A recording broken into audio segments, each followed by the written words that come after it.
Bismillahirrahmanirrahim. Elhamdülillahi Rabbil alamin. As-salatu vesselamu ala aşrafil mursalin ve ala alihi ve ashabihi ecmaîn. Peygamber sallallahu aleyhi ve sellem özünün hadisinde aytadi: La darara ve la dirara. Ziyan bergenge de, ziyan berbegenge de ziyan kılууга bolboyt. Жашообузда кээ бирөөлөр бизге зыян бериши мүмкүн. Кээ бирөөлөр бизди катуу капа кылышы мүмкүн. Ошого өчөшүп, мен ошону өчүм алам, мен аны магазымда зыян берген болсо, мен ага мындан да артык кылып зыян беремин деп, ортодо душмандык дагы да күчөп, эки тарап бири-бири менен болгон мамилеси үзүлүп кетпестиги үчүн Пайгамбар саллаллаху алейхи ва саллям жок, зыян берсе дагы ага сен барып зыян бербегин, балким кечирип кой, ал сен үчүн чоң сооп болот.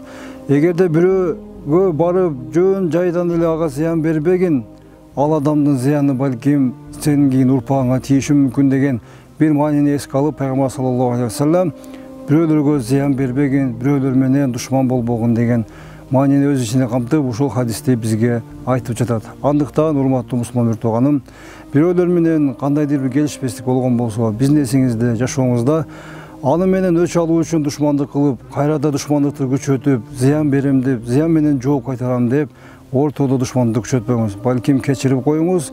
Кечиримдүүлүк бул бизди бейишке жолдогон эң чоң жол. Алхамдулиллахи Rabbil alamin.